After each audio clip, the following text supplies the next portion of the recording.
আরও সোজা হয়ে বসে পকেটে হাত দিয়ে ফোন বের করে ঘাঁটতে ঘাঁটতে কাছাড়া ভাব নিয়ে বলল, যা পরিচয় তাই লিখছি, এতে এত ঢং করার কি আছে? যা তুই, তোর না কাল বিয়ে? রোদেশি উঠে যেতে যেতে বলল। মাঝে মাঝে আমার মনে হয় তুমি মানব না।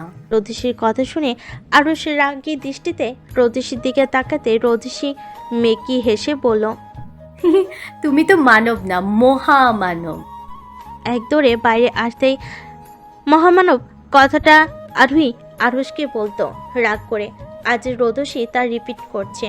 আরোহী প্যাকেটগুলো খুলে দেখছে, সবগুলো পোশাক খুব সুন্দর, তবে সবগুলো শাড়ি, যা দেখে আরোহী খানিকটা চিন্তায় পড়ে গেল। কারণ সে তো শাড়ি পরতেই পারে না। থাক, পরেরটা পরে দেখা যাবে, এখন সবগুলো কাপড়ে রেখে দেওয়াটাই বেটার। আরোহী সবগুলো কাপড়ে রেখে বেলকুনির উদ্দেশ্যে পা বাড়াবে, হঠাৎ ফোনের শব্দে ভুরু কুঁচকে ফেলো সে। এত ফোনের যন্ত্রণায় এখন তার ইচ্ছে করছে সব কিছু ছেড়ে ছুড়িয়ে বনবাসে চলে যেতে, কিন্তু সেটা তো আরোহী পারবে না। তাই বিরক্ত হওয়া সত্ত্বেও কল রিসিভ করলো সে। হ্যালো ম্যাম, ইস্কি কোম্পানির সাথে একরকমই আরেকটা কোম্পানি এমন কাজ করে, তাও আবার ইস্কি কোম্পানির সাথে হাত মিলিয়ে। নাম কি কোম্পানির? ডুবলে স্টার কোম্পানি। আরোহী ভুরু কুঁচকে বলল, ডাবল স্টার? এই নামে কোনো কোম্পানির নাম তো শুনিনি। ম্যাম, এটা নতুন মার্কেট পেয়েছে, কয়েক মাস হয়েছে শুধু এটা উদ্বোধন হয়েছে। বাহ, ডিম ফুটতে না ফুটতেই ডানা গজিয়েছে, বেশ ভালো। বাট আমি ওখানে যাব না। আমার হয়ে তুমি ওয়ার্নিং লেটারটা পাঠিয়ে দিও সুলতান। বলে আরোহী ফোন কাট করে দেয়। হঠাৎ কিছু একটা মনে হতেই সে গাড়ি নিয়ে বাইরে বের হয়ে গেল। সিটি হসপিটালের সামনে গাড়ি পার্ক করে ভেতরে ঢুকে গেল। 207 নম্বর কেবিনে ঢুকতেই তার নজর কালো এক অতি পরিচিত শুভ্র মানব। কানে স্টেথোস্কোপ লাগিয়ে খানিকটা ঝুঁকে বাচ্চাটার হৃদস্পন্দন দেখতে দেখতে এটা সেটা বলছে, সাথে বাচ্চাটিও খিলখিল করে হাসছে। আরোহী দরজায় দাঁড়িয়ে ওই মানবটাকে পর্যবেক্ষণে ব্যস্ত। আরে আফামনি যে! হঠাৎ কারোর সম্বোধনে নড়েচে উঠল আরোহী। ঘাড় ঘুরিয়ে দেখল বাচ্চাটির মায়ের দিকে। এক পলক ডাক্তার আরুষ খানের দিকে তাকিয়ে মুচকি এসে এগিয়ে গেল বেডের দিকে। বাচ্চাটির মাথায় হাত বুলিয়ে পড়ল। কেমন আছো বাবা? খাবার আর ওষুধ ঠিক মতো খাচ্ছ তো? ছেলেটি মাথা ঝাঁকিয়ে উত্তর দিলেন, হ্যাঁ, মানে সে খাচ্ছে। আরোহী মুচকি হেসে পড়ল। Good boy. এবার সে আরুষের দিকে ঘুরে পড়ল। ওকে রিলিজ দেবে কখন ডক্টর? আরুষ এতক্ষণ এক দৃষ্টিতে আরোহীকে দেখছিল। এই মেয়েটাকে সে এত কষ্ট দিয়েছে, ভাবতে তার কষ্টে আর নিজের প্রতি রাগে বুক ফেটে যাচ্ছে। অথচ মেয়েটা কত সুন্দর মিথ্যা হাসি দিয়ে সব কিছু আড়াল করে রেখেছে। তার সকল কষ্ট, খারাপ লাগা সব কিছুই একটা মিথ্যা হাসির পেছনে লুকিয়ে আছে। আরুহির প্রশ্নে আরুষ খানিকটা চমকে উঠে আমতা আমতা করে বলল, আগামী 2-1 দিনের মধ্যেই রিলিজ হয়ে যাবে। ঠিক আছে, আর বিল ভাউচারটা আমাকে দিয়ে দিবেন, আমি পে করে দেব। বলে আরোহী বাচ্চা মায়ের কাছ থেকে বিদায় নিয়ে চলে এলো। আরুষ আরোহীর যাওয়ার দিকে এক দৃষ্টিতে তাকিয়ে রইল। তার তো বলার কিছুই নেই, কি বলবে সে, আর কোন মুখে বলবে। আরোহী গাড়ি চালিয়ে একটা বড় বিল্ডিংয়ের সামনে এসে ব্রেক করে। জানালা দিয়ে সেই বিল্ডিংয়ের দিকে তাকাতে নজর এলো বিল্ডিংটির নাম চৌধুরী গ্রুপ। আরোহী মুচকি হাসলো। মায়ের সাথে অভিমান করে বাবার সাথেও কম কথা বলে সে, তবে মাঝে মাঝে মেসেজে কথা হতো বাপ বেটির। আরোহী ভেতরে ঢুকে রিসেপশনে আসতেই রিসেপশনে মেয়েটি উঠে দাঁড়ালো। কাকে চান? আরোহী ঘাড় ঘুরিয়ে তাকালো মেয়েটার দিকে। ওভার স্টাইলিশ মেয়েটা, চুলগুলো ঘোড়ার লেজের মতো স্ট্রেট করে কালার করা, আর অপরিচিত আটা ময়দা মাখা মুখে। আরোহী নাক মুখ কুচকে বলল, আপনার চৌধুরী আছেন? রিসেপশনে মেয়েটি আরোহীর পা থেকে মাথা অবধি পর্যবেক্ষণ করতে লাগলো। আরোহী নিজের দিকে তাকিয়ে দেখে একটা লং শার্ট আর প্যান্ট, যা আবার নিচ দিয়ে ফোল্ড করা, মাথায় ক্যাপ আর মুখে মাস্ক, চুলগুলো ছেড়ে দেওয়া, সাথে লেডিস শু। একটা বাচ্চা মেয়ে মনে হচ্ছে তাকে। আমাকে দেখা শেষ হলে যদি বলতেন যে আপনার চৌধুরী কোথায়, তাহলে ভালো হতো। রিসেপশনে থাকা মেয়েটা মুখ বাঁকিয়ে বলল, স্যার একটা ইম্পর্টেন্ট মিটিংয়ে আছে, এখন দেখা করা যাবে না। আরোহী পুরকুচকে বলল, কত তলায় মিটিং? 7ম তলায়, কিন্তু এখন স্যার দেখা করতে পারবে না। আরোহী মেয়েটার কোনো কথা না শুনে লিফটে ঢুকে 7ম বাটনে ক্লিক করতে লিফট বন্ধ হয়ে যায়। রিসেপশনে মেয়েটি বেশ অনেকবার ডাকলো, আরোহীর কিছু হলো না। সে 7ম তলায় উঠে সোজা মিটিং রুমে চলে গেল উইদাউট পারমিশন। হঠাৎ করেই মিটিং রুমে কারোর প্রবেশে সবাই ঘাড় ঘুরিয়ে আরোহীর দিকে তাকালো। আপনারা তখন কোনো কিছু নিয়ে ডিসকাস করছিল। হঠাৎ একটা মেয়ে মিটিং রুমে ঢুকতেই তার মনোযোগ নষ্ট হলো। কিন্তু মেয়েটাকে দেখা মাত্রই আপনারের বিরক্ত হবার বদলে মুখে এক চিলতে হাসির রেখা দেখা গেল। মেয়েকে চিনতে তার ভুল হয়নি। সে সোজা দাঁড়িয়ে গেল, আরোহীকে এগিয়ে আসতে আসতে বলল, কেমন আছেন মিস্টার আবরা চৌধুরী? আপনার মুচকি হাসি হেসে বলল, আমি তো ভালোই আছি। আপনার কি খবর মিস আরোহী চৌধুরী? আরোহী দৌড়ে গিয়ে বাবাকে জড়িয়ে ধরল। আপনারও আলতো হেসে মেয়েটাকে একটু ঝুঁকে ছুঁয়ে দিয়ে দিল। আপনার আলতো হেসে মেয়েটাকে বুকে টেনে নিল। কতদিন পর সে মেয়েটাকে একটু ছুঁয়ে দিল। খুশিতে আপনারের চোখে জল চলে এসেছে। রুমের সবাই অবাক দৃষ্টিতে তাকিয়ে আছে। আপনারও আরোহীর দিকে, তারা তো কিছুই বুঝতে পারছে না। খান গ্রুপের এমডি মাহাবিন খান আয়াতকে চেনেন ম্যাম? খুব ভালো গান করেন উনি। আরোহী থমকালো। সুলতান হঠাৎ ফোন করে তার মায়ের কথা বলছে কেন? সুলতান তো জানার কথা না যে মাহাবিন খান আয়াত তার জন্মদাত্রী মা। হ্যাঁ চিনি, কিন্তু কি হয়েছে সুলতান? ম্যাম আসলে কিছু ইনভেস্টিগেশন করতে গিয়ে খবর পেয়েছি কেউ ওনাকে মারার জন্য ষড়যন্ত্র করছে, কিন্তু যে করেছে সে আড়াল থেকে কলকাঠি নাড়ছে। আরোহী চমকে উঠল। সে জানে তার মায়ের আগের অনেক শত্রু ছিল, এখনো আছে, কিন্তু আরোহী তার মাকে নিয়ে কখনোই কোনো চিন্তা করতো না, কারণ আয়াত নিজে নিজে প্রোটেক্ট করতে পারে। কিন্তু কেউ যে সোজা মারার প্ল্যান করবে সেটা আরোহীর ধারণার বাইরে। তুমি খোঁজ নিয়ে দেখো তো কোনো ক্লু পাও কিনা, আর পেলে সরাসরি জানাবে আমায়। আসলে ম্যাম আজ নাকি ওনার বাড়িতেই কি অনুষ্ঠান আছে, আর কেউ একজন সেটাকেই কেন্দ্র করে তারা ছক সাজাচ্ছে। আরোহী ফুরুকুজকে সন্ধ্যান কণ্ঠে বলল। এত কথা তুমি কি করে জানলে সুলতান? সুলতান খানিকক্ষণ নীরব থেকে বলল, ম্যাম আপনি সাজিদ খন্দকারের ড্রেক্স, তাই এমন কমপ্লেন দিয়ে একটা গোপন ক্যামেরা সেট করিয়েছি। সাজিদ খন্দকার তা জানে না। তার ডেস্কে কী কথা হয় সব রেকর্ড হয়ে যায়। সেখানেই সাজিদ খন্দকার কাকে যেন বলেছিল মাহাবিন খান আয়াতকে মারার চেষ্টা করা হচ্ছে, কিন্তু সে না, তার চেয়েও বড় মাপের কেউ করেছে। আমি জানার সাথে সাথেই আপনাকে বললাম, অনেক বড় বিজনেস ওমান, ওই সাথে খুব ভালো মানুষও, ওনাকে কেউ মারার চেষ্টা করতে পারে। আর কিছু জানো? ম্যাম আমি যতটুকু বুঝতে পারছি তা হচ্ছে আজ ওই অনুষ্ঠানে কেউ ছদ্মবেশ ধরে ঢুকতে পারে। ম্যাম আমি শিওর না, তবে আমি আমার এক্সপেরিয়েন্স থেকে বলছি। অনেক বছর ধরে তো এসব নিয়ে ঘাটাঘাটি করি, তাই এসব দিকে সন্দেহের প্রবণতা বেশি। ইটস ওকে, তুমি দেখো আর রেকর্ডটা আমার ফোনে পাঠিয়ে দাও। জি ম্যাম। আরোহী কল কেটে ঘড়িতে সময় দেখে নিল বিকেল 5টা। আরোহী তড়িঘড়ি করে সেম ড্রেস আপে বেরিয়ে গেল কোন এক গুরুত্বপূর্ণ কার্যসিদ্ধি করার জন্য। 7বারের মতো ফোনের রিংটনে বাজতে বাজতে কেটে গেল, যা দেখে আরোহী দীর্ঘশ্বাস ফেল। পুনরায় আবার সশব্দে বেজে উঠতে আরোহী নির্লিপ্ত ভঙ্গিতে বসে থেকে ফোনটা পিক করে কানে নিল। আরুর বাচ্চা আরু, ফোন কই? আর তুই কই? ফোন ধরতেই পারবি না তো ইউজ করিস কেন? ফার্স্ট অফ অল আমি আয়ুর বাচ্চা, আর সেকেন্ড আমি ব্যস্ত ছিলাম। আরোহীর ঝরঝরে পরিষ্কার কণ্ঠ। ওপাশ থেকে আওয়াজ শোনা গেল না, শোনা গেল কেবল মাত্র দীর্ঘশ্বাস। তুই কি আসবি না? রোদেশীর কণ্ঠে অনুরোধ। আরোহী বিরক্তি নিয়ে পড়ল, আমি কি একবারও বলেছি আসবো না? তুমি গায়ে হলুদের আসরে বসো, আমি আসছি। রোদেশী হাসল। তার বোনটা এমনই, যা বলবে তাই করবে।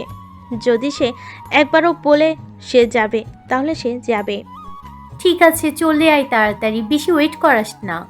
শোনো রোদাপু, বল। আরোহী আমতা আমতা করে বলল, আমি কিন্তু শাড়ি পরতে পারবো না, মানে পারি না আমি, তাই আমি শাড়ি পরবো না। তোকে নিজে পড়তে হবে না, তুই নিয়ে আস, আমি পরিয়ে দেব। আরোহী ইচ্ছে না থাকা সত্ত্বেও বলল। ঠিক আছে। বলে ফোনটা কেটে হাত ঘড়ির দিকে তাকিয়ে দেখে সবে সন্ধ্যা 7টা বাজতে চলো। আরোহী একটা দীর্ঘশ্বাস ফেলে কাবাড থেকে কাঁচা হলুদ রঙের একটা শাড়ি বের করলো। শাড়ির ওপর খুব সুন্দর পাথরের পুঁতি দিয়ে ডিজাইন করা, যা বেশ গর্জিয়াস না হলেও স্ট্যান্ডার্ড। আরও ব্যাগের শাড়ি পরার সকল কিছু নিয়ে একটা হলুদ রঙের লং শার্ট আর প্যান্ট পরে মাস্ক লাগিয়ে বের হয়ে গেল। আজ প্রায় 9 বছর পর আরোহী এসে দাঁড়িয়েছে খান মেনশনের সামনে। এই খান বাড়িতেই তো তার অঢেল স্মৃতি জড়িয়ে আছে, কত হাসি আড্ডা, কত কষ্ট পাওয়া, কান্না করা সবই আছে। কত সূক্ষ্ম বিষয় সে কেঁদে কেটে বাড়ি মাথায় করত, এখন কত হাজার ব্যথা বুকে বহন করে হাসি মুখে কাটিয়ে দিচ্ছে সে। খবর কি কেউ জানে? সকল অভিমান একপাশে রেখে তো আজ সে খান বাড়িতে পা দিচ্ছে। কিন্তু সবার উপর থেকে অভিমান কমলেও দুটো মানুষের উপর থেকে অভিমান তার কমবে না। আরোহী গেট ঢেলে সামনে ঢুকতেই খেয়াল করলো আজ খান মেনশন ফেরি লাইট দিয়ে আর ফুল দিয়ে খুব সুন্দর করে সাজানো। চারপাশের মানুষের ভিড়, কেউ কেউ আরোহীকে অবাক চোখে দেখছে। আরোহী মাস্কের আড়ালেই হাসলো। মানুষদের দৃষ্টি যে তার বড্ড চেনা, তার এই অদ্ভুত লুকে যেন সে দ্রুত পায়ে এগিয়ে গেল বাড়ির ভেতর। অনেক চেনা মুখ, ভীষণ প্রিয় মুখ এখানে আছে, কিন্তু কেউ হয়তো তাকে চিনতে পারছে না। সিঁড়ি দিয়ে দোতলায় উঠতে গিয়ে আরোহী থমকে গেল, চোখ দুটো ছলছল করে উঠল। এক দৃষ্টিতে তাকিয়ে রইল সবুজ রঙের শাড়ি পরা মহিলাদের দিকে। সিঁড়ি পেয়ে নিচে নেমে আসছে আয়াত এবং বড় দুটো মেয়ে আছে তার, অথচ কেউ দেখলে বোঝার উপায় নেই তার পুরনো অ্যাটিটিউডের বিন্দু পরিমাণও কমেনি। হাতে ব্যান্ডেড ঘড়ি, মোবাইল টিপতে টিপতে নিচে নেমে আসলো। আর তার চুলগুলো খোপা করে ফুল লাগানো, ফুলগুলো নিশ্চয়ই তার বাবা লাগিয়ে দিয়েছে। আয়াত খোপা করলে আবরা সেই খোপায় ফুল লাগিয়ে দেয়, এটা তাদের পুরনো অভ্যাস, যা আরোহী ছোটবেলা থেকেই দেখে আসছে। আরোহী হাসলো, কত ভালোবাসা তার বাবা মায়ের মাঝে। আয়াত নিচে নেমে রান্নাঘরের দিকে চলে গেল। আরোহী এক পলক তার মায়ের যাওয়ার দিকে তাকিয়ে থেকে উপরে চলে গেল। দোতলার সবচেয়ে শেষ রুমটা আরুশ খানের, তার অপোজিটের রুমটা মিরাজ ভাইয়ের, তার থেকে সামনে দুটো রুম পরেই রোদসী আপুর রুম। এবারের আনাচে কানাচে সকল কিছুই আরোহীর মুখস্থ, তবে এত বছর একটু চেঞ্জ হয়নি, দেখে বেশ চমকালো সে। আরোহী রোদসী আপুর রুমের সামনে এসে সোজা ঢুকে পড়ল রুমের ভেতর। আরোহীকে দেখে রোদসী বসা থেকে উঠে দাঁড়ালো। রুমের মধ্যে বেশ একটা মানুষ ছিল না, সব রোদসী আপুর কলিগ কয়েকজন। সে তাদের অনুরোধ করে বের করে দিল রুম থেকে, সোজা দরজাটা লাগিয়ে দিল। আরোহী বিছানার উপর বসে ব্যাগ থেকে শাড়ি টাড়ি সব বের করলো। এই প্রথম মাস্কগুলো রোদসী আপুর সামনে। আপু এগিয়ে এসে আরোহীর মুখটা আঁচলে তুলে বলল, মাশাআল্লাহ, আমার বোনটা খুব সুন্দর দেখতে হয়েছে, একদম আইমার মতো। তুই ছোট থেকেই খুব সুন্দর ছিলি, কারণ নজর না লাগুক। যা ফ্রেশ হয়ে আয়। আরোহী আর কোনো কথা বলল না, পা বাড়িয়ে ফ্রেশ হতে চলে গেল। ফ্রেশ হয়ে আসতে দেখে রোদসী শাড়ি হাতে নিয়ে দাঁড়িয়ে আছে। রোদসী আরোহীকে শাড়ি পরিয়ে তাকে ড্রেসিং টেবিলের সামনে বসিয়ে চুলগুলো সেট করতে করতে বলল, দেখলি আরু, তোর ভাগ্যটা কত ভালো, যার বিয়েতে এসেছিলি সেই তোকে সাজিয়ে দিচ্ছে। এত ভালো ভাগ্য কজন পায় বল? আরোহী মুচকি হাসলো। দেখতে হবে না কার বোনটা? সব সেট করা শেষ করে রোদসী তার ড্রয়ার থেকে অর্নামেন্টস বের করে আরোহীকে পরাতে পরাতে বলল, আরু, আজ আমি বেশ অবাক হচ্ছি রে। আরোহী ভুরু কুচকে বলল, কেন? না মানে, তুই তো সাজতে একদমই চাস না, তাহলে আজ আমি যেভাবে বলছি সেভাবে কিভাবে সাজছিস, আমি তো অবাক। আরোহী ঘাড় ঘুরিয়ে রোদসীর দিকে তাকিয়ে বলল, তোর মনে আছে কিনা জানি না, তবে আমার মনে আছে অনেক বছর আগে আমি তোমায় কথা দিয়েছিলাম তোমার বিয়েতে আমি তোমার মন মতোই সাজবো। তাই তুমি সাজাচ্ছ আমি চুপ করে দেখছি, কারণ আরোহী চৌধুরী কখনো তার কথার খেলাপ করে না। বলেই উঠে দাঁড়ালাম, নিজেকে খুঁটিয়ে খুঁটিয়ে আয়নায় দেখতে লাগলাম। না, খারাপ লাগছে না। রোদেশি আপু আমার সামনে এসে আমার দিকে তাকিয়ে নিজের চোখের কোণা থেকে কাজল এনে আমার কানের পিঠে লাগিয়ে দিল আর বলল, আমি কুসংস্কার বিশ্বাস করি না, তবে তোর ক্ষেত্রে রিস্ক নিতেও চাই না। অনেক সুন্দর লাগছে, একদম পরীর বাচ্চা। যদিও তুই পরীর বাচ্চাই। আরোহী আর চোখে রোদেশির দিকে তাকিয়ে বলল, হয়েছে, পাম মারা শেষ হয়েছে। এত পাম তুমি দিতে পারো। যদি আমি নিতে পারতাম, উফ, আই থিঙ্ক এতদিনে আকাশেই উড়ে যেতাম। হঠাৎ দরজায় কেউ নক করতে আরোহী আর রোদেশি একে অপরের দিকে তাকালো। রোদেশি এগিয়ে গিয়ে দরজাটা খুলতে আরোহী নজর গেল দরজার বাইরে দাঁড়িয়ে থাকা মানুষটার দিকে। চোখ দুটো ছলছল করে উঠল আবারও। ফুপি মা। আরোহীর কাপা কণ্ঠ। রাইসা চমকে উঠল, দৃষ্টি রোদেশিকে পেরিয়ে ছুটে গেল তার পিছনে দাঁড়িয়ে থাকা হলুদ রঙের শাড়ি পরা মেয়েটার উপর। ফর্সা সম্মিশ্রণ গায়ের রং আর বড় বড় পাপড়ি বিশিষ্ট টানা টানা চোখ। এ যেন জানান দিচ্ছে এটা তার সেই ছোট্ট আদরের আরু।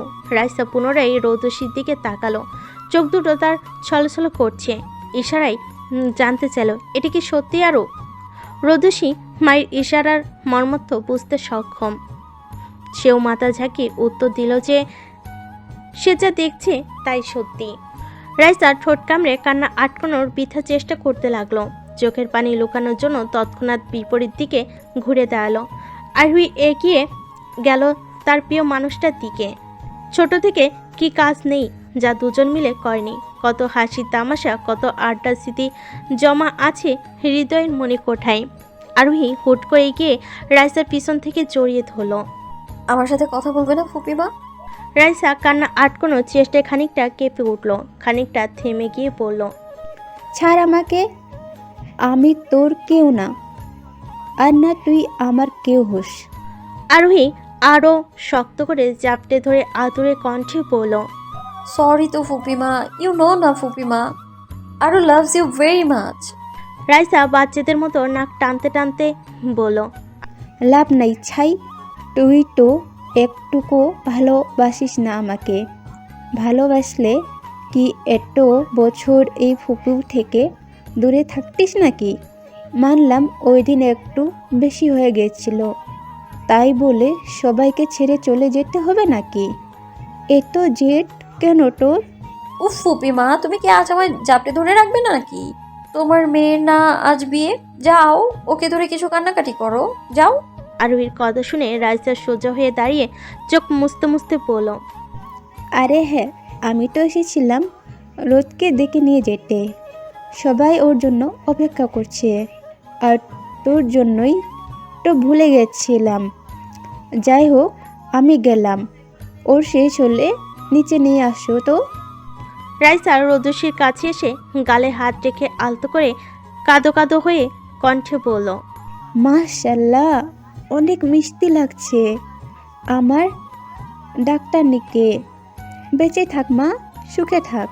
পিছন থেকে আরোহী বলে উঠল, রোদাপু, এক কাজ করো, এক গ্লাস পানিতে তোমার আঙুল নাড়িয়ে ফুপি মাকে খেতে দাও। রোদেশি ভুরকুচকে আরোহীর দিকে তাকিয়ে বলল, কেন? আরে ফুপি মাই তো বললো তোমাকে নাকি মিষ্টি লাগছে, এখন সত্যি সত্যি মিষ্টি লাগছে কিনা একটু চেখে দেখুক। বলে সে মুখ টিপে হাসলো আরোহীর কথা শুনে। রোদেশিও মুচকি হাসলো। রাইসা ঘাড় ঘুরিয়ে চোখ পাকিয়ে তাকিয়ে বলল, বেশি পাকা হয়ে গেছিস না? বাদরামি করিস আমার সাথে? তাড়াতাড়ি নিয়ে আয় ওকে। আরোহী ঠোঁট বাঁকিয়ে বলল, যত দোষ নন্দ ঘোষ, এই আর কি। যাও যাও, নিয়ে আসছি তোমার ডাক্তার নিমাইয়ারে। রাইসা মুচকি এসে আরোহীর মাথায় একটা থাপ্পড় দিয়ে চলে গেল। আরোহী কোমরে হাত দিয়ে রোদেশির দিকে তাকিয়ে বলল, শেষ আপনার সাজুগুজু, এবার যেতে পারি আমরা? রোদেশি মুচকি এসে আরোহীর কাছে এসে তার মুখটা আঁচলে তুলে কপালে একটা চুমু খেয়ে বলল, আমি জানি আরু, তুই পরিস্থিতি স্বাভাবিক করার জন্য এমন বিহেভ করছিস। আমি এও জানি তুই কিছু কিছু বিষয় নিয়ে বেশ দোটানায় আছিস। আমি কিছু জিজ্ঞেস করব না তোকে, বাট একটা কথাই বলবো, কিছু কিছু সময় বিবেক থেকে আবেগকে বেশি গুরুত্ব দিতে হয়। কিছু জিনিসের ডিসিশন বিবেক নিতে অক্ষম, যা আবেগ খুব সহজেই নিতে পারে। নিজের মনের কথা শোন, খুঁজে দেখ তোর মন কি চায়। আরুহি কিছু বলল না। রোদেশি ও তার কথা বাড়ালো না। চলো নিজে যাই। হঠাৎ আরোহীর ফোনে কল আসায় সে রোদসীকে এগুতে বলে ফোনটা পিক করে। রোদসী এক পলক আরোহীর দিকে তাকিয়ে ধীর পায়ে হাঁটতে হাঁটতে বের হলো। হ্যাঁ সুলতান বলো। অপর পাশ থেকে কিছু বলতেই আরোহী বাঁকা হেসে বলল, তুমি একটু খাতির যত্ন করো, শত হোক আরোহী চৌধুরীর মেহমান বলে কথা, যত্নের যেন কমতি না থাকে। পরে আসছি আমি। বলে আরোহীর ফোনটা রেখে এক পলক নিজেকে আয়নার সামনে দাঁড় করিয়ে বেরিয়ে গেল রুম থেকে। আরোহী রুম থেকে বের হয়ে এক পলক আরুষের রুমের দিকে তাকালো। সেটা বন্ধ। সামনে তাকাতেই দেখলো মিরাজের রুমের দরজাটা খোলা। আরোহী ধীর পায়ে এগিয়ে গেল মিরাজের রুমের দিকে। ভেতরে উকি দিয়ে দেখলো কেউ আছে নাকি। কাউকে না দেখতে পেয়ে ভেতরে ঢুকলো সে। ছোটবেলা থেকেই এই মিরাজের রুমটা তার ভীষণ পছন্দের। বিছানার উপর বসে কিছু একটা ভাবছে। হঠাৎ কোথা থেকে যেন একটা তোয়ালে এসে পড়লো ঠিক আরুর মাথায়। তোয়ালে সরিয়ে সামনে তাকাতে দেখলো মিরাজ শেরওয়ানি পরে গায়ে পারফিউম লাগাচ্ছে। হয়তো সে আরুকে খেয়াল করেনি। মীর ভাইয়া। ওহ রোদ, তোর না গায়ে। মিরাজ থমকে গেল। এটা তো রোদের কণ্ঠ না। তৎক্ষণাৎ পিছনে ঘুরে তাকালো সে। সামনে দাঁড়িয়ে থাকা মেয়েটাকে চিনতে তার মোটেও ভুল হয়নি। মিরাজ ধীর পায়ে এগিয়ে এসে আরোহীর গাল জড়িয়ে ধরে বলল, বনু তুই, আমি কি সত্যি দেখছি নাকি স্বপ্ন? তুমি সত্যি দেখছো ভাইয়া? আরোহী জোরে একটা চিমটি কাটলো মিরাজের হাতে। মিরাজ আহ শব্দ করে সেখানে টলতে টলতে বলল, তুই কখন এলি আরু? জানিস তুই তোর এই ভাইটা তোকে কতটা মিস করছে? জানি তো, তুমি আমাকে অনেক অনেক মিস করছো, তাই তো আসলাম তোমায় দেখতে। তুই কি আবার চলে যাচ্ছিস আরু? আরোহী মুচকি হেসে বলল, সে কথা পরে হবে, এখন তাড়াতাড়ি রেডি হতো, অনুষ্ঠান শুরু হয়ে যাবে। বলে আরোহী রুম থেকে বের হয়ে গেল। সিঁড়ি দিয়ে নামতে নামতে খেয়াল হলো সবাই কেমন যেন অদ্ভুত দৃষ্টিতে তাকিয়ে আছে তার দিকে। আরোহী নিচে নেমে আসতেই তার নজর করলো মেরুন রঙের শাড়ি পরা মহিলার দিকে। মাথায় আধা পাকা চুল অবাক দৃষ্টিতে তার দিকে তাকিয়ে আছে। আরোহী এগিয়ে গেল সেই মহিলার দিকে। মামিমা। মীরা চুপ করে আরোহীকে পর্যবেক্ষণ করছে। আরোহী আদরে কণ্ঠে বলে উঠল, মামিমা, আমায় চিনতে পারছো না? আমি আরোহী। মীরা চোখ বড় বড় করে তাকিয়ে বলল, আরোহী, আরু, তুই এতদিন পর? I can believe this. আরোহী মুচকি এসে মীরাকে জড়িয়ে ধরে বলল, আমি সত্যি এসেছি মামিমা। মীরা আরোহীর কপালে চুমু খেয়ে বলল, আমার মেয়েটা কত বড় হয়েছে, মাশাল্লাহ। আরোহী একে একে সবার সাথে কথা হলো। সবাই খুব বেশি অবাক। এদিক সেদিক তাকাচ্ছে এক পলক সেই মানুষটাকে দেখার তৃষ্ণায়। হঠাৎ তার চোখ যায় খান মেনশনে মেন গেটে ব্ল্যাক সাথে হাঁটা ফোল্ড করতে করতে এগিয়ে আসছে আরুশ খান। কাছাকাছি আসতেই আরুর চোখ পড়ে আরুষের চোখে। দৃষ্টি শান্ত তার। আরুষ থেমে গেল। আরোহী ধীরে ধীরে এগিয়ে গেল তার দিকে। আরুষ ভাবলো হয়তো আরু তার সাথে কথা বলতে আসছে, কিন্তু তার ধারণা পুরোপুরি মিথ্যা প্রমাণ করে আরোহী তাকে পাশ কাটিয়ে পিছনে চলে গেল। অনুষ্ঠান প্রায় শেষের দিকে। আরোহী সবার সাথেই কথা বলেছে টুকটাক, কিন্তু তার মায়ের সাথে না। মায়ের উপর তার বড্ড অভিমান। আরোহী আনমনেই হাঁটছিল পুলের পাশ দিয়ে। হঠাৎ একটা ইট বা পাথর জাতীয় কিছুতে পা আটকে পুলের উপর পড়ে যেতে নিলে কেউ তার হাত ধরে আটকায়। আরোহী পিছনে তাকিয়ে দেখল তার হাত ধরে নিলিপ্ত ভঙ্গিতে দাঁড়িয়ে আছে আয়াত। চোখে কালো ফ্রেমের চশমা থাকে। চোখ দুটির ভাষা ঠিক ঠাউর করতে পারছে না আরু। আয়াত টান দিয়ে আরুকে সোজা করে দাঁড় করালো। আরোহী কিছু বলতে নিবে তার আগে আয়াত তার দিকে দৃষ্টি নিবদ্ধ রেখেই বলল, সাবধানে দেখে শুনে চলাফেরা করবেন তো মিস আরোহী চৌধুরী। বলে গটগট পায়ে চলে গেল। আরোহী নাক ফুলিয়ে মায়ের যাওয়ার দিকে এক দৃষ্টিতে তাকিয়ে রইল। কই, সেও রাগ করে কথা বলবে তা না, উল্টো তার উপরে রাগ করে কথা বলছে। আরও তো ভুলে গিয়েছিল তার মতো মাহাবিন খান আয়াত, সে সবার থেকে ডিফারেন্ট চরিত্র বহন করে। আরোহী নিজের মায়ের কথা চিন্তা করছে আর হাঁটছে। হঠাৎ পিছন থেকে পরিচিত কণ্ঠ শুনতে পেয়ে ঘাড় ঘুরিয়ে পিছনে তাকালো আরোহী। আরুষ দাঁড়িয়ে আরোহীর পিছনে ঘুরে আকাশের দিকে খানিকটা এগিয়ে এসে, কিছু বলবেন ডক্টর আরুষ খান? আমি সত্যি সরি। ফার্স্ট অফ অল, আমি আরোহী Chowdhury, not Aru. And second, sorry কেন বলছেন? আমার সকল কাজের জন্য আমি দুঃখিত আরোহী, আমি সত্যি সরি। আরোহী ভুরু কুচকে তাকালো আরুষের দিকে। দেখুন ডক্টর, আমি একজন সাইকোর সাথে ভীষণ ছোট আমার মন মানসিকতা। এটা আমার কথা নয়, একসময় আমার ভীষণ প্রিয় একজন মানুষের কথা এটা, যা এখন আমি শুধুমাত্র স্মৃতি হিসেবে রেখেছি আমার কাছে। আজ আমি আপনার কাছে একজন সাধারণ মানুষ, আর আপনি আমার কাছে একজন সাধারণ ডক্টর, আর কিছুই না। আশা করি আমার কথার মর্মার্থ বুঝতে সক্ষম হয়েছেন আপনি। বলে আরোহী পিছনে ঘুরে গটগট পায়ে চলে গেল। আরুষ ঠিক একই জায়গায় থম মেরে দাঁড়িয়ে পড়ল, কিছু বলল না আর না আরুকে আটকালো। কোন অধিকারে আটকাবে সে আরুকে?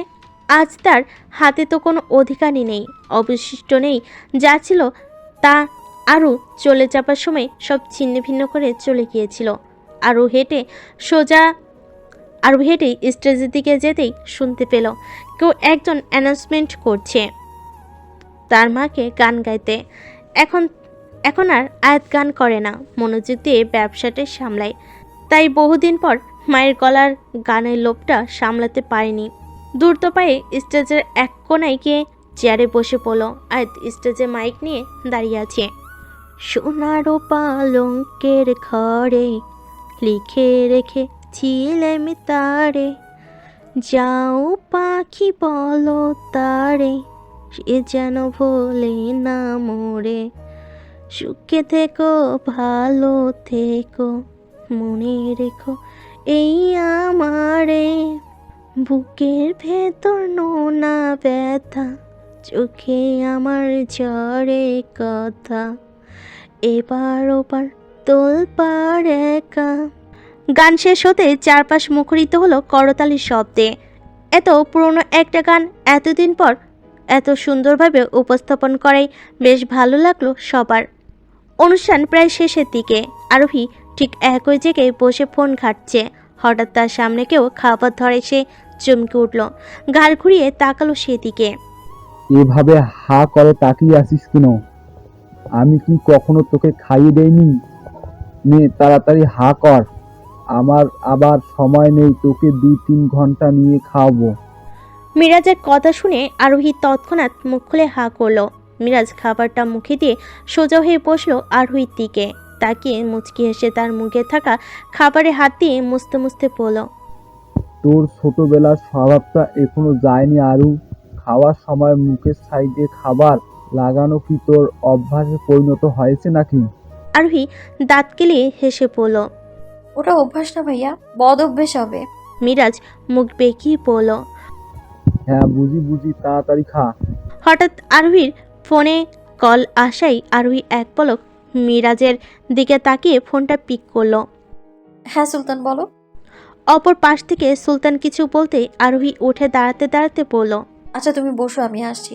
বলে আরোহী ফোনটা কেটে মিরাজের দিকে তাকিয়ে বলল, ভাইয়া আমার এক্ষুনি যেতে হবে, একটা দরকারি কাজ আছে। মিরাজ কিছু বলতে নিবে তার আগে আরোহী চলে গেল। মিরাজ নিজের খাবার নিজের মুখে নিয়ে চিবাতে আরোহীর যাওয়ার দিকে তাকিয়ে বিড়বিড় করে বলল, এই মেয়েটা আর ঠিক হবে না। হাতে পায়ে শুধু লম্বা হলেই স্বভাব একটু চেঞ্জ হলো না। আগেও নিজের কথা শেষ হলে কারো কথা শোনার প্রয়োজন মনে করতো না, এখনো সেই একই। আর এজন্য যে কত কিছু সাফার করবে তা কোনো ঠিক ঠিকানা নেই। বলে চেয়ারে বসে খাবার খেতে লাগলো। আরও গাড়ি নেওয়ার জন্য পার্কিং এরিয়াতে এসে দাঁড়ালো। হঠাৎ পিছন থেকে কেউ বলে উঠল, যেই কাজে যাচ্ছ সেটা মোটেও সহজ নয়, নিজের রাগ কন্ট্রোল করতে শিখো, সবসময় চোখ কান খোলা রাখবে, প্রতিটি পদক্ষেপ নেবার আগে ভেবে চিনতে নেবে। তোমার এই ছোট পদক্ষেপ যেন কারোর কোনো ক্ষতি না হয়, আর সব কিছু বিবেক দিয়ে বিচার করতে যাবে না, আর নিজের হাতে আইন তুলে নিলেও প্রুফ রাখবে না। তোমার মাও কোনো কাজে প্রমাণ রাখতো না, আশা করছি তুমিও রাখবে না। পরিচিত কণ্ঠ শুনতে পেয়ে ঘাড় ঘুরিয়ে পিছনে তাকালো আরোহী। সবুজ রঙের শাড়ি পরিহিতা আয়াতকে নজরে এলো তার। চোখের গাঢ় চাহনি যেন মোটা কালো ফ্রেমের নিচে আড়াল করতে চাইছে। চুলগুলো এখনও সেই আগের মতোই লম্বা, সেই কণ্ঠে তেজ। আরোহী কিছু না বলে গাড়িতে উঠে পার্কিং এরিয়া থেকে বের হলো। সাইড মিরর দিয়ে এখনও আয়াতের অবই স্পষ্ট। আরোহীর একটা জিনিসই খটকা লাগছে, সে যে কোনো অপারেশনে যাচ্ছে সেটা তার মা জানলো কি করে? তার মানে তার মা জানতো তার উপরে কেউ আক্রমণ করবে। জানতোই যখন কোনো স্টেপ নেয়নি কেন? জানতোই যখন কোনো স্টেপ নেয়নি। আরোহীর ভরসায় উত্তর মেলে না। আরোহী একটা দীর্ঘশ্বাস ফেলে গাড়ির স্টিয়ারিং ঘোরালো। নিজের অ্যাপার্টমেন্টের সামনে এসে পার্ক করে গাড়ি থেকে নেমে আশপাশ তাকিয়ে মোবাইলে কারোর নাম্বারে ডায়াল করতে করতে ভিতরে ঢুকলো। ফোনটা লাউড স্পিকারে দিয়ে কাবার থেকে একটা কালো রঙের লং শার্ট আর কালো প্যান্ট বের করলো। হ্যালো, জি ম্যাম। 5 মিনিটের মধ্যে আমার বাইকটা অ্যাপার্টমেন্টের সামনে দেখতে চাই, at any cost. G ma'am, আমি এক্ষুনি বের করছি। বলে আরোহী ফোন রেখে ওয়াশরুমে ঢুকে পড়লো। শার্ট আর প্যান্ট পরে ওয়াশরুম থেকে বের হয়ে ড্রেসিং টেবিলের সামনে দাঁড়িয়ে চুলগুলো শক্ত করে খোপা করে মুখে মাস্ক লাগালো, হাতে হ্যান্ড গ্লাভস আর পায়ে লেডিস ব্ল্যাক শু। আয়নাতে এক পলক দেখে বিড়বিড় করে পড়ল। কমপ্লিট। অ্যাপার্টমেন্ট থেকে বের হয়ে নিচে আসতেই দেখলো সাইডে একটা কালো রঙের বাইক দাঁড় করানো, এর উপর চাবি ঝুলছে। আরোহী আর কিছু না ভেবে বাইকে উঠে বাইক স্টার্ট দিল। প্রায় 20 মিনিটের মাথায় আরোহীর বাইক এসে থামলো একটা পুরনো বাড়ির সামনে। পুরান ঢাকার ভেতরে হওয়ায় আশেপাশে অনেক পুরনো বাড়ি আছে। আরোহী বাইক পার্ক করে চাবিটা পকেটে ঢুকাতে ভেতরে ঢুকলো। লাল লাইটের নিচে চেয়ারের সাথে হাত পা মুখ ও বাঁধা একটা 28 কি 29 বছরের যুবক। আরোহী ফুলকুচকে আশেপাশে তাকালো। রুমে সুলতান আত্মার আন্ডারে 2 জন লোক আছে। আরোহী সুলতানকে ইশারা করতে সুলতান তার হাতে থাকা রিভলভারটা আরোহীর হাতে দিল। আরোহী রিভলভারের গুলি সংখ্যা যাচাই করে রিভলভারটা স্টার্ট করে ছেলেটার সামনে বসে রিভলভার কপালে ঘষতে তার মুখ থেকে টেপটা খুলো। সামনে কারোর উপস্থিতি টের পেয়ে ছেলেটা নেতিয়ে যাওয়া চোখ খুলে তাকালো আরোহীর দিকে। কার আদেশে মাহবিন খান আয়াতের উপর হামলার পরিকল্পনা করেছিস? আরোহীর হুঙ্কারে ছেলেটা খানিকটা কেঁপে উঠল, কিন্তু কিছুই বলল না। আরোহী ভুরু কুঁচকাল। কি হলো, কথা বল। কে আদেশ করেছে তোকে মাহবিন খান আয়াতকে মেরে ফেলতে? জানি না। জানিস তুই? আমাকে বললে আমি তোকে জানে মারবো না, আর যদি না বলিস। ছেলেটা ফুপাতে বলল, বলবো না, আমি কিছু বলবো না, মেরে ফেললেও না। আরোহী হাসলো। বাহ, জেদ দেখছি ভালোই আছে, কিন্তু আমার সাথে জেদ একদমই পছন্দ না আমার। চিনিস তুই আমাকে? না, চিনি না, চিনতেও চাই না। ওই রাতকে মেরে ফেললে তোর কি? তোর তো কিছু হয় না। আরোহী চেয়ারে আরাম করে গা হিলিয়ে দিয়ে বলল, তোর ধারণা একদমই সঠিক নয়। তুই আমাকে চিনিস না, এটা ঠিক। আমার পরিচয়টাই আগে দেই তোকে। আমি আরোহী চৌধুরী, স্পেশাল ফোর্স অফিসার। আর আমার দ্বিতীয় পরিচয়, আমি মাহবিন খান আয়াত এবং আবরার চৌধুরীর বড় মেয়ে। আমার সামনে আমার মাকে মারা প্ল্যান করবি তোরা, আর আমি তাকিয়ে মজা দেখব? সেটা কি করে হয় বলতো? ছেলেটা নিভু চোখে আরোহীর দিকে অবাক দৃষ্টিতে তাকিয়ে বলল, আপনি মাহবিন খান আয়াতের মেয়ে? আরোহী মুচকি হেসে, বাহ, সোজা তুই থেকে আপনি, ইন্টারেস্টিং। কিন্তু আমরা তো সব খবর নিয়ে আসলাম। তার বড় মেয়ে তো বিদেশে থাকে, অনেক বছর যাবৎ দেশে আসে না সে। বাড়িতে শুধু ছোট মেয়েই থাকে। তাহলে? আরোহী বেশ শব্দ করে হাসলো। তোরা যা তথ্য কালেক্ট করেছিস সেটা যে পুরোপুরিভাবে মিথ্যে তা কিন্তু না। তবে এখন তোর সামনে মাহবিন খানের মেয়ে বসে আছে, সেটাও কিন্তু মিথ্যে না। সো মরতে না চাইলে নামটা ফটাফট বলে দে। ছেলেটার কপাল পেয়ে রক্ত চুইয়ে পড়ছে। আরোহী শান্ত দৃষ্টিতে তাকিয়ে বলল, বাঁচতে চাইলে সত্যিটা বলে দে। আর তোর কাছে অনলি 2টো অপশন আছে। 1, সত্যিটা বলে দে, তোকে ছেড়ে দিব। আর 2, আমার হাতের বন্দুকের 3টা গুলি তোর নামে করে দিব। অপশন আমার কাছে, বাট চয়েস তোর। ছেলেটা খানিকটা ভয় পেয়ে গেল, আমতা আমতা করে বলল, আমাকে যে পাঠাইছে তার সাথে তো আপনার কোনো শত্রুতা নেই, আছে আপনার মায়ের সাথে। অযথা নিজের শত্রু বাড়াচ্ছেন কেন? এবার আরোহীর বেশ রাগ হলো। রিভলভারের কপালে ঘষতে ঘষতে হুট করে ছেলেটা পেয়ে শ্যুট করে দিল। ছেলেটা গগন বিদারী চিৎকার করে উঠল। এদিকে সুলতানের অবস্থা নাজেহাল। আরোহীকে কখনো এতটা রেগে যেতে কিংবা কখনো কারের উপর শ্যুট করতে সে দেখেনি। সুলতান আর যাই হোক না, এতটুকু বুঝতে পারছে আরোহীর কাছে তার মা কতটা প্রিয়। তুমি কি ভাবছো তুমি আমাকে কিছু না বললে তোমাকে আমি মেরে ফেলবো? যদি এটাই তোমার ধারণা হয়ে থাকে তবে আফসোস, তোমার ধারণা পুরোপুরিভাবেই ভুল। আমি মোটেও তোমার প্রাণে মারবো না। আরোহী চৌধুরী এত সহজে শাস্তি কাউকে দেয় না। আরোহীর কথা শুনে ছেলেটা অবাক দৃষ্টিতে তাকালো। হয়তো ভাবছে মেয়েটার কথার মানে কোনো সমস্যা নয় তো। এতক্ষণ তুই তুকারি করে হঠাৎ তুমিতে চলে গেল কেন? তার মৃত্যু কি কোনোভাবে সহজ শাস্তি নাকি? ছেলেটা দৃষ্টি লক্ষ্য করে আরোহী মুচকি হাসলো। আমি তুই বলি কিংবা তুমি সেটা তো ব্যাপার না। আর জানো তো পৃথিবীতে সবচেয়ে সহজ শাস্তি হলো মৃত্যুদণ্ড। মরলে তো সবকিছুই শেষ, তার তো সব থেকেই মুক্তি। সর্বশ্রেষ্ঠ মুক্তি হলো এই মৃত্যু। আর আমি কি করে তোমাকে এত তাড়াতাড়ি মুক্তি দিতে পারি বলো তো? বিবেক বলেও তো একটা কথা আছে নাকি? কিছুটা থেমে, তোমাকে আমি একেবারে মারবো না, তিলে তিলে শেষ করব সবকিছু। আজ আসি তাহলে, কেমন?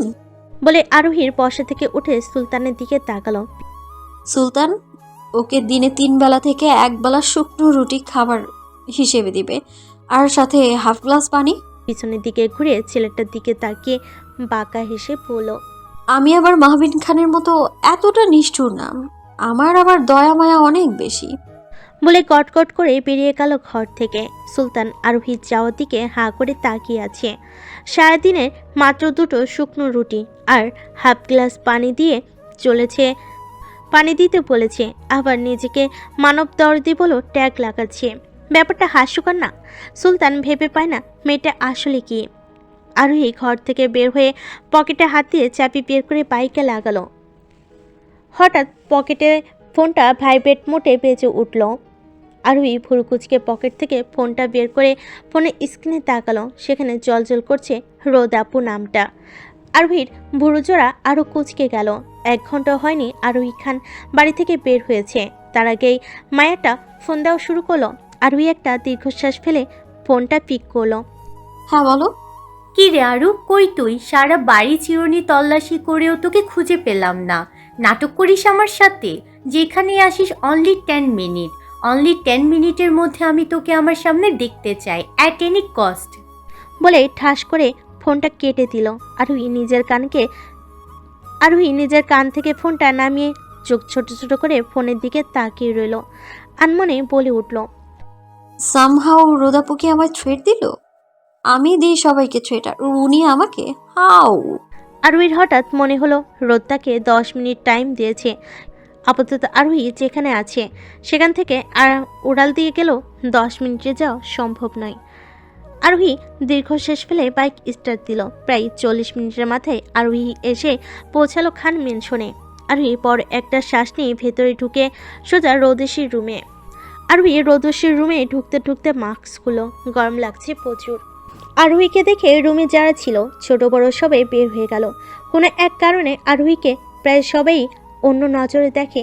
অনেকটা ভয় পাই তাকে। তা নিয়ে আরোহীর কোনো মাথা ব্যথা নেই। রোদসী তখন বসে বসে নিজের হাতের মেহেদি পর্যবেক্ষণ করছে। আরোহীকে দেখে সে উঠে দাঁড়ালো, ভোর কুচকে বলল, কি রে, এমন গুন্ডা সেজে আসছিস কেন? আর আধা ঘন্টা লেট। রোদসীর কথা শুনে আরোহীর দাঁতের দাঁত চেপে বলল, তোমার 7 পুরুষের ভাগ্য হাতে রিভলভার নিয়ে ঢুকিনি, আর তোমার জামাই আমার জন্য এয়ারপ্লেন কিনে দেয়নি যে তুমি যখন বলবা উড়ে উড়ে তোমার কাছে চলে আসবো আমি। আহা, চড়ছিস কেন? আমি কি করলাম? আরোহী ভোর কুচকে রোদসীর দিকে তাকিয়ে বলল, কি জন্য আসতে বলেছো সেটা তো বলো। রোদসী নিজের হাত আরোহীর মুখের সামনে ধরে বলল, মেহেদি দিয়েছি, বলতো কেমন হয়েছে? আরোহী বিরক্ত হলো। এই মেহেদি দেখানোর জন্য এত জরুরি তলব? বিরক্তির দৃষ্টিতে তাকালো সে রোদসীর দিকে।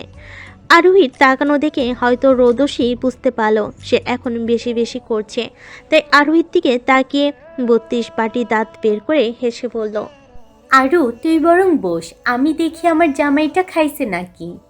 বলে তড়িঘড়ি করে বারান্দায় যেতে যেতে মনে মনে বলল, বড় বোন হয়ে ছোট বোনের দৃষ্টিকেই ভয় পাই। এমন পিস মনে হয় এই পৃথিবীতে আমি একমাত্র। আরোহী রোদসির যাওয়া দেখে কিছু বলতে পারল না। ক্লান্ত সে ভীষণ। রুম থেকে বের হয়ে কিছু দূর হাঁটতেই নজর এলো তার বাবার অবস্থান। ড্রয়িং রুমের এক পাশে চেয়ার টেনে বসে বসে মোবাইল ঘাঁটছে, হয়তো গেম খেলছে আবরার। বুড়ো হচ্ছে অথচ গেমের এত নেশা। ঠিক এই কারণেই আজ যে কত শত মোবাইল ভাঙছে তা আল্লাহই জানে। আরোহী নিচের দিকে তাকিয়ে মুচকি হাসলো। দীর্ঘায় এগিয়ে গেল আবরারের দিকে, পাশে একটা চেয়ার টেনে বসলো। কিন্তু আবরারের কি আর সেই দিকে খেয়াল আছে? আরোহী বসে বসে তার বাবার গেম খেলাই দেখছে আর বোঝার চেষ্টা করছে আসলে এই গেমের মধ্যে আছেটা কি, যাতে এত নেশা। প্রায় মিনিট 5 পরে আবরারের আরেক পাশে এসে বসলো আয়াত। আবরারের তাও কোনো খেয়াল নেই। আরোহী আবরারের কাঁধে মাথা রাখতেই আবরারের হুঁশ এলো। নিজের ঘাড় ঘুরিয়ে তাকালো সেদিকে। নিজের কাঁধের উপর মেয়ের মাথা দেখে মুচকি হাসলো। মোবাইল অফ করে এক হাত দিয়ে মাথায় হাত বুলাতে বুলাতে বলল, কখন এলি? আরোহী কাঁধে মাথা রেখে উত্তর দিল, তুমি যখন গেম খেলা ব্যস্ত তখন। আবরার হাসলো। তার অপর পাশে তাকাতেই নজরে এলো প্রিয়তমার মুখ। আয়াত বসে বসে মোবাইলে কিছু একটা দেখছে। তুমি এখানে? ঘাড় ঘুরিয়ে তাকালো আয়াত। কেন, আশা বারণ নাকি? উল্টো বোঝো কেন? আয়াত খানিকক্ষণ চুপ থেকে বলল, আবরার চৌধুরী তোমার মেয়েকে বলো টেবিলে খাবার বাড়া আছে, খেয়ে নিতে। আরোহী ভুরু কুচকে উঠে বসলো। আবরারের দিকে তাকিয়ে বলল, বাবা তোমার বউকে বলে দাও আরোহী কারো কাছে খাবার চায়নি। যদি কারো এতই দরদ হয় সে যেন খাইয়ে দেয়। I don't mind. আবরার তোমার মেয়েকে বলে দাও কারোর ঠেকা পড়েনি কোনো গুন্ডামিকে খাইয়ে দিতে। আরোহী ভুরু কুচকে আবরারের দিকে তাকিয়ে বলল, বাবা তোমার বউকে বলে দাও তো, নিজের মায়ের সেফটির জন্য গুন্ডামি করলেও এটাকে গুন্ডামি বলে না, এটা জাস্ট সন্তান হিসেবে কর্তব্য। আয়াত মোবাইল ঘাঁটতে ঘাঁটতে বলল, আবরার তোমার মেয়েকে বলে দাও নিজের জীবনের রিস্ক রেখে অন্যকে বাঁচানোর দরকার নেই। যার জন্য করছে সে নিজেই সেফটি মেনটেন করতে পারে। এই মামের কথাবার্তা সব আবরারের মাথার উপর দিয়ে যাচ্ছে। বেচারা একবার বইয়ের দিকে তাকাচ্ছে তো আর একবার মেয়ের দিকে। এদের এমন ঠেলাঠেলিতে আবরার হতভম্ব হয়ে গেল। এবার আর শুনতে না পেয়ে সে নিজেই বলে উঠল, ওহো, কি শুরু করলে তোমরা মামি? ঝগড়া করতে হলে নিজেদের মধ্যে করো না, মধ্য দিয়ে আমাকে টানো কেন? আরোহীর দিকে তাকিয়ে বলল। আরোহী, তুই কি এখনো খাসনি? আরোহী চুপ করে রইল। আপনার আয়াতের দিকে তাকিয়ে বলল, তুমিও নিশ্চয়ই খাওনি আয়াত? আয়াত শুনো না শোনার ভান করে রইল। আপনার দীর্ঘশ্বাস ফেলে বলল, চুপচাপ এখানে বসে থাকো দুইজনে, আমি আসছি। বলে চেয়ার থেকে উঠে খাবার আনতে চলে গেল। আয়াত আর চোখে আরোহীর দিকে তাকালো। ঠিক একই মুহূর্তে আরোহী ও আয়াতের দিকে তাকালো। দুজনের চোখে চোখ পড়তেই দুজনের চোখ সরিয়ে নিল, মানে কোনোভাবেই কথা বলবে না। প্রায় মিনিট 5 মধ্যেই আপনার এক প্লেট খাবার নিয়ে হাজির। চেয়ার টেনে দুজনে মুখোমুখি বসে নিজ হাতে মেখে প্রথমে আরোহীর মুখে দিল। আরোহীও ভদ্র মেয়ের মতো মুখে তুলে নিল। পরবর্তীতে আয়াতের মুখে দিল। কি বলবে এটা মা মেয়ে? খাবার পর্ব শেষ করে আপনারা দুজনের মুখ মুছিয়ে দিতে দিতে বলল, এই বুড়ো বয়সেও যদি আমার এমন দামড়া দামড়া দুটো বাচ্চা পালতে হয়, তাহলে আমাকে আর কদিন পরে আর পাওয়া যাবে? ভাগ্য ভালো তো ছোটটা এখানে নেই, না হলে তো সেও এসে হা করে বসে থাকতো। আয়াত বুড়ো কুচকে আপনার দিকে তাকিয়ে বলল, তুমি কি কোনোভাবে আমাকে বাচ্চা বললে? আপনার ঠোঁট চেপে হেসে বলল, আরে না, তুমি বাচ্চা হবে কেন? তুমি তো আমার বাচ্চাদের আম্মু, তোমাকে কি বাচ্চা বলা চলে নাকি? দিন যাচ্ছে আর তুমি তো বুড়ি হচ্ছ। আরোহী মা বাবার এমন খুনসুটির মুহূর্তটা নষ্ট না করে নিঃশব্দে চলে এলো। দোতলায় উঠতেই সামনে পড়ল রোদসি হাতে একটা 1 পিস সুতির টপ। সে বোধহয় এদিকেই আসছিল। আরুকে দেখা মাত্রই রোদসি বলে উঠল, আরু তোকেই খুঁজছিলাম, তুই এই গুন্ডা মার্কার লেবাস ছেড়ে এটা পরে নে আর রেস্ট কর। মিরাজ ভাইয়া পাশের রুমটা গোছানো আছে, ওইটাতেই চলে যাও। আমি আমার অ্যাপার্টমেন্টে চলে গেলে ভালো হতো, তাই না?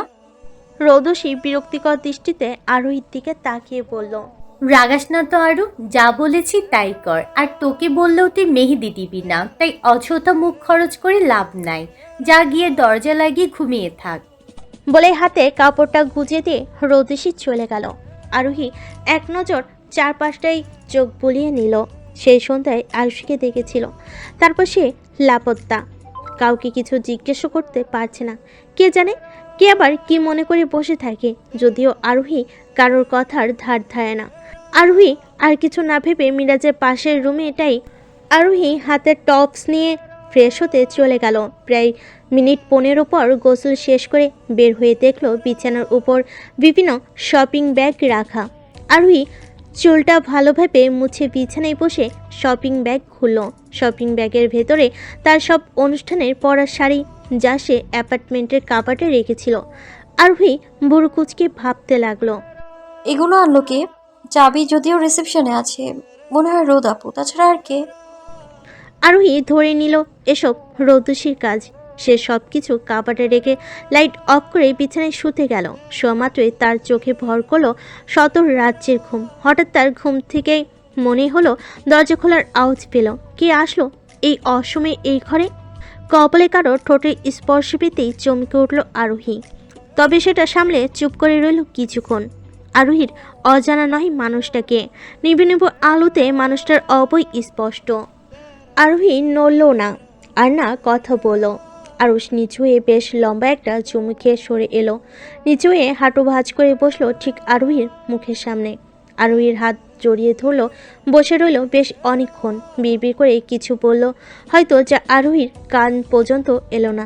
তাতে বেশ বিরক্ত সে।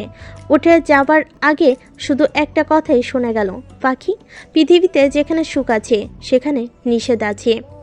একটা সুখ মানে একটা নিষেধ অমান্য করার ফল। আমি কি সেই নিষেধটা অমান্য করতে পারি না? বলে ধীর পায়ে রুম ছেড়ে বেরিয়ে গেল। আরোহী চোখ খুলে তাকালো। মানুষটা রুম ছাড়লো, তার গায়ের গন্ধটা এখনো বাতাসে ভেসে বেড়াচ্ছে। আরোহী তাচ্ছিলের হাসলো। তার জীবনটা এত বেরঙিন না হলেও পারত। মাঝরাতে আরোহীর বেশ অস্বস্তি হচ্ছিল। মনে হচ্ছিল গায়ে ভীষণ জ্বর, গলাটা বেশ শুকিয়ে আসছে। ঠোঁট দুটো বেশ শুষ্ক, কিন্তু ওঠার জন্য শরীরে কোনো শক্তিও পাচ্ছে না যেন সে। শুধু আজ নয়, বেশ অনেক দিন ধরেই সে এই ব্যাপারটা খেয়াল করছে। মাঝে মাঝে জ্বর হয় তার, গিটে গিটে ব্যথাও হয়। আবার একবার মেডিসিন নিলে ঠিক হয়ে যায়। বেশ একটা গুরুত্ব দেয় না সে। কাজে চাপে নিজের প্রতি একদমই খেয়াল করা হয় না তার। নিজের প্রতি বড্ড অবহেলা করা হয় আজকাল। খুব কষ্ট করে চোখ খুলো সে। উঠে বসে হাত বাড়িয়ে পানির গ্লাসটা নিয়ে এক নিঃশ্বাসে ঢকঢক করে পুরো গ্লাস খালি করে ফেলল। এবার মনে হয় একটু বেটার লাগছে। ভাবলো এবার কি ডাক্তারের শরণাপন্ন হবে। পরবর্তীতে সেটাও মাথা থেকে ঝেড়ে ফেলে দিল। এই সামান্য কারণে ডাক্তারের কাছে যাওয়াটা তার কাছে নিতান্তই হাস্যকর ঠেকছে। বেশ একটা মাথা ঘামলো না এ ব্যাপারে। শুয়ে পড়লো আবারও। সকালে অ্যালার্মের শব্দে ঘুম ভাঙল আরোহীর। মাথাটা ভার ভার লাগছে। মাথায় হাত দিয়ে রুম থেকে বের হলো সে। এখনও বেশি একটা মানুষ ওঠেনি ঘুম থেকে। সবে সকাল 6টা। ভাবলো একবার পুরো বাড়িটা একবার চক্কর দিলে কেমন হয়। পরবর্তীতে মদ ঘুরিয়ে ফেলে। হাঁটতে হাঁটতে আটকে যে একটা রুমের সামনে। দরজাটা বেশ খানিকটা ভিড়ানো। আরোহী খানিকটা উকি দিল দেখার জন্য। হঠাৎই ভেতর থেকে কোনো পরিচিত কণ্ঠ ভেসে আসলো আরোহীর কানে। কোনো অবিবাহিত ছেলের রুমে উকিঝুঁকি মারা নিশ্চয়ই কোনো ভালো মেয়ের গুণের মধ্যে পড়ে না। তার উপর আমি একজন স্বনামধন্য কার্ডিওলজিস্ট। একজন ডাক্তারের রুমে উকিঝুঁকি দেওয়া কি ঠিক, মিস আরোহী চৌধুরী? ফট করে আরোহী সোজা হয়ে দাঁড়ালো। তার দেখা অনুযায়ী তো ভেতর কাউকেই দেখতে পেল না। তাহলে ধাক্কা দিল দরজায়। দরজা খুলে রুমে প্রবেশ করতেই তার চোখে দৃশ্যমান হলো কাঁথা মুড়ি দিয়ে শুয়ে থাকা আরুষের দিকে। একটা অবিবাহিত ছেলের রুমে বিনা অনুমতিতে প্রবেশ কি ঠিক, মিস আরোহী? আরুষ চোখ বন্ধ করে কথাগুলো বলল। আরোহী ডোন্ট কেয়ার ভাব নিয়ে বলল, আরোহী চৌধুরী কখনো ঠিক বেঠিকের ধার ধারে না ডক্টর আরুষ। অনেক বেলা হয়েছে, ঘুম থেকে উঠুন। একজন ডক্টর হিসেবে নিশ্চয়ই রোগীকে বেলা 12টা পর্যন্ত ঘুমোতে বলবেন না। ডক্টরে যখন 12টা পর্যন্ত ঘুমায় সেখানে তার রোগীরা কি করবে? অন্যকে ভালো মন্দ আর ঠিক বেঠিকের হিসেবটা না হয় বুঝিয়ে আগে নিজে বুঝেন, কাজে আসবে সেটা। বলে আরোহী গটগট করে রুম থেকে বের হয়ে গেল। আরোহী যেতেই আরুষ ফট করে উঠে বসলো। কপাল কুঁচকে ভাবতে লাগলো, সে কখন বেলা 12টা পর্যন্ত ঘুমায়। আরোহী তো হুদায় কতগুলো কথা শোনায় গেল, আজ না হয় একটু দেরি হয়েছে। আরুষের চোখ দেয়াল ঘরের দিকে যেতেই সে ভুরু কুঁচকে তাকালো। সবে তো 6টা, তাহলে দেরি কিভাবে? আজ না হয় আরোহী আগে উঠেছে, তাই বলে এক বস্তা জ্ঞান দিয়ে গেল। বিরক্তি দিতে কপাল কুচকালো সে। ঘড়ির কাঁটা তখন 8টায় কাঁটায় গিয়ে টিকটিক করে জানান দিচ্ছে। সবই তখন খাবার টেবিলে, একমাত্র আরোহী ছাড়া। আরোহী সোফার এক কর্নারে বসে মোবাইল দেখছে। অনেক সাদাসাদির পরও সবে ব্যর্থ হয়েছে ওকে খাওয়াতে। একবার যখন না করেছে, তার মানে কেয়ামত হয়ে গেল সে এই মুহূর্তে খাবে না। হঠাৎ নিজের সামনে খাবারের অস্তিত্ব টেপে চোখ তুলে তাকালো আরোহী। খাবার হাতে আরুষ দাঁড়িয়ে আছে। আরোহী ভুরু কুচকালো। এমন হাঁ করে তাকিয়ে আছিস কেন? হাঁ কর। আরোহী ঘাড় ঘুরিয়ে টেবিলে তাকালো। সবার এক্সপ্রেশন দেখে বেচারি পেট ফেটে হাসি আসছে, কিন্তু এই মুহূর্তে হাসি দেওয়া মানে অসম্ভব কিছু ঘটে যাওয়া। তাই হাসিটাই গিলে আশেপাশে তাকালো। সবাই তার দিকেই তাকিয়ে আছে। শুধু তাকিয়ে আছে বলেই ভুল হবে, চোখ দুটো রসগোল্লা বানিয়ে তাকিয়ে আছে। শুধুমাত্র তার মা ছাড়া। এসব কাজে আয়তের ইন্টারেস্ট বরাবরই ছিল না। রুষা মাত্রই ঘুম থেকে উঠে টলতে টলতে সিঁড়ি বেয়ে নিচে নামছিল। খাবার টেবিলের সবাইকে খাবার রেখে কোথাও তাকিয়ে থাকতে দেখে সেও তাকালো। বেচারি পায় না চোখগুলো খুলে বের হয়ে আসে। আরোহী পুনরায় আরুষের দিকে তাকালো, মুচকি এসে বলল, নো নিড মিস্টার খান। আরোহী নিজের কাজ নিজেই করতে পারে।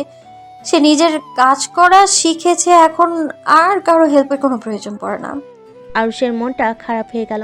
পরবর্তীতে আরোহীর অভিমান বুঝতে পেরে আরোহীর পাশে ধপ করে বসে বলল, সেটা তো জানি, তুই বেশ বড় হয়ে গেছিস, অনেক অভিমান করতেও শিখেছিস, মুখের উপর ঠাসঠুস কথা বলতেও শিখেছিস, কিন্তু আমার কাছে তুই সবসময়ই সেই ছোট্ট আরুই থাকবি। আরোহী কপাল কুঁচকে বোঝার চেষ্টা করছে আসলে আরুষের মতলবটা কি। আরুষ খানিকটা চেপে বসলো আরোহীর দিকে। তা দেখে আরোহীও খানিকটা সরে বসলো। আরুষ আরেকটু চাপতেই আরোহী রাগী দৃষ্টিতে আরুষের দিকে তাকিয়ে বলল, কি সমস্যা? আরোহী কথা শেষ করার আগেই আরোহীর মুখে খাবার ঢুকিয়ে দিল। আরোহী খাবার মুখে নিয়ে বিস্ফোরিত চোখে আরুষের দিকে তাকালো। আরুষ ইনোসেন্ট ফেস করে বলল, এভাবে তাকাচ্ছিস কেন? তোর কি মনে হয় আমি তোকে ভয় পাই? আমি কিন্তু মোটেও তোকে ভয় পাই না। আর খাবার সময় কথা বলা ঠিক না, তাই কথা না বলে চুপচাপ চিবা। আরোহী রাগী দৃষ্টিতে আরুষের দিকে তাকিয়ে ঘাড় ঘুরিয়ে সবার দিকে তাকালো। সবাই মুখ টিপে হাসছে। আরোহী উঠতে নিবে অমনি আরুষ আরোহীর হাত চেপে বসিয়ে দিয়ে দাঁতের দাঁত চেপে ফিসফিস করে বলল, এখান থেকে এক পা সামনে আগাবি তো পা ভেঙে কাঁধে ঝুলিয়ে দেব। আই থিঙ্ক অ্যাটলিস্ট তুই আমাকে ভালো করেই চিনিস। আরুষ খান এক কথার মানুষ। আমি যেমন ভালো তার চেয়েও বেশি খারাপ। আরোহী নাক ফুলিয়ে বসে রইল। কেন জানি এই মানুষটার কথা অমান্য করতে পারে না, তবে আকাশসম অভিমান আর রাগ এখনও জমা আছে এই মানুষটার প্রতি। আরোহী চুপ করে বসে রইল। বিয়ে বাড়ি, চারপাশে মানুষজন গিজগিজ করছে, তার উপর খানবাড়ির বিয়ে বলে কথা। আয়োজনের তো কোনো কমতি নেই। মানুষের কোলাহল আরোহীর বরাবরই অসহ্য লাগে। আরোহী যতটুকু সম্ভব অ্যাভয়েড করার চেষ্টা করে। নিজের জন্য বরাদ্দ করা রুমে দরজা লাগিয়ে সে বসে আছে। আপাতত বাহিরে যাওয়ার ইচ্ছে বা আগ্রহ তা নেই, কিন্তু বেলা তো আর বসে থাকবে না। দুপুর হয়ে এসেছে, হয়তো ঘন্টা খানেকের মাঝেই বরযাত্রী চলে আসবে, অথচ সে এখনও রেডি হয়নি। আরোহী দোটানায় আছে, সে কি শাড়ি পরবে নাকি ফর্মাল ড্রেস আপ করবে। এত মানুষের ভিড়ে এমনিতেই তো শাড়িতে অভ্যাস নেই তার উপর এত মানুষ। সাদা রঙের শাড়িটা কাবার থেকে বের করেও আবার রেখে দিয়ে সাদা রঙের লং শার্ট আর কালো প্যান্ট বের করলো। ওয়াশরুম থেকে ফ্রেশ হয়ে এসেই সেই শার্ট আর প্যান্ট পরে নিল। চুলগুলো মাঝ বরাবর সিতি করে পেছনে খোপা করে, মুখে মাস্ক লাগানো। নিজের ব্যাগটা গুছিয়ে রাখলো যেন বিয়ের কার্যক্রম শেষ হতেই সে তার গন্তব্যে চলে যেতে পারে।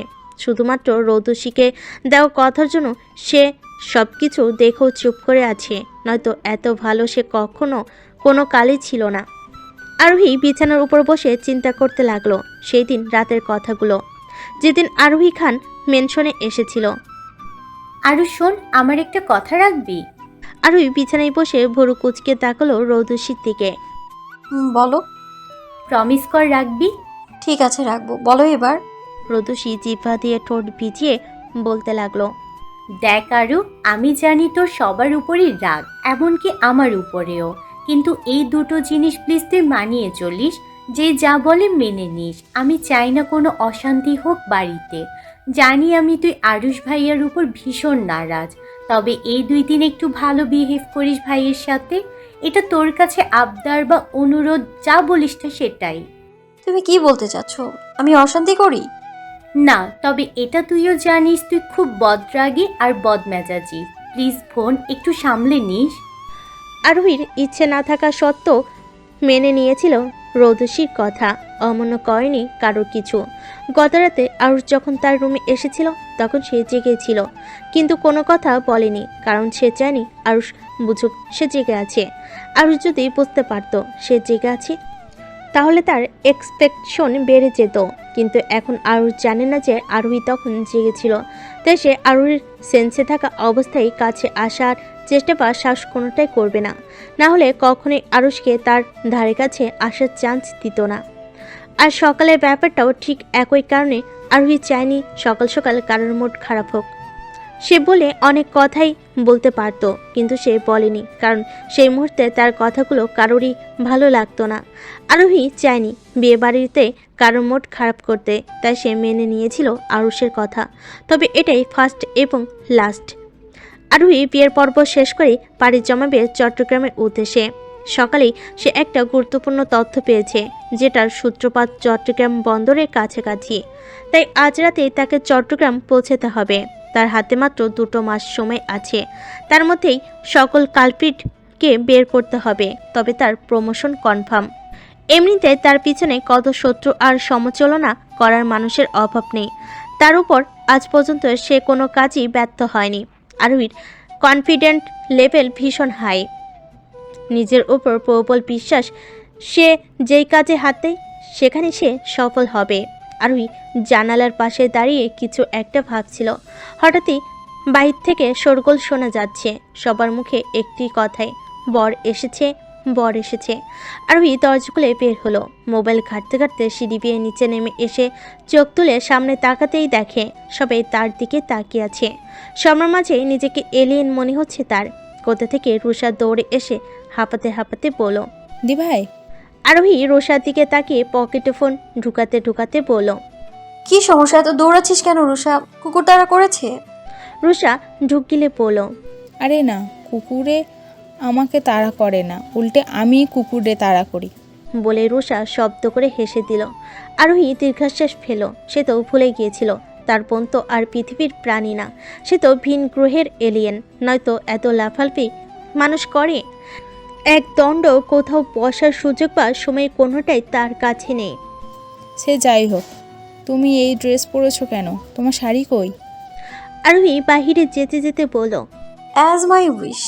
রুষা আরোহীর পিছনে পিছনে হাঁটতে হাঁটতে বলল, ঠিক আছে, তুমি শাড়ি পরো বা শার্ট, দুটোতেই তোমাকে ঝাক্কাস লাগে দি ভাই, একেবারে হলিউডের খলনায়িকা। আরোহী থেমে গেল। হঠাৎ থামতেই রুষা হকচকিয়ে উঠে আরোহীর পিঠে গিয়ে ধাক্কা খেলো, কারণ এতক্ষণ সে আরোহীর পিছনে পিছনে তাকে ফলো করে আসছিল, কিন্তু হঠাৎ থেমে যাওয়ায় সে ব্যালেন্স রাখতে পারেনি। আরোহী পিছনে ঘুরে রুষার দিকে তাকিয়ে পড়ল। আমাকে দেখতে খলনায়িকা, আই মিন ভিলেন মনে হয়? আরোহীর কথায় রুষা দাঁত কিলিয়ে হেসে বলল, তুমি দেখো না দি ভাই, প্রতিটি মুভিতে নায়িকা থেকে খলনায়িকায় বা ভিলেন বেশি কিউট আর সুন্দর থাকে। আমি তো প্রতিবারই নায়ক রেখে ভিলেনের ওপর ক্রাশ খাই। আরোহী সামনে ঘুরে মুচকি হাসলো, বিড়বিড় করে বলল, আসলেই আমার গল্পে আমিই ভিলেন। আরোহী বাইরে এসে বাগানের একটা কর্নারে ফাঁকা জায়গায় বসে বিভিন্ন তথ্য দেখছে চট্টগ্রাম শহরের। আরোহী সবসময় যেখানে যাবে সে বিষয়ে আগে সে ঘাটাঘাটি করে জেনে নেয়, যেন গিয়ে কোনো প্রবলেমে না পড়তে হয়। হাই, আমি তিহান। নিজের সামনে কারোর হাতের অস্তিত্ব পেয়ে চোখ তুলে তাকালো আরোহী। অপরিচিত কোনো ছেলেকে দাঁড়িয়ে থাকতে দেখে ভুরু কুঁচকালো। ছেলেটি হ্যান্ডশেক করার জন্য হাত বাড়ালো, কিন্তু আরোহীর মাঝে হাত মেলানোর কোনো আগ্রহ দেখা গেল না। আরোহী পুনরায় মোবাইল দেখাতে ব্যস্ত হয়ে পড়ল। তিয়ান বেশ হকচকিয়ে গেল। এই প্রথম কোনো মেয়ে তাকে ইগনোর করলো। ব্যাপারটা তার কাছে বিরক্ত হবার বদলে বেশ ইন্টারেস্টিং মনে হলো।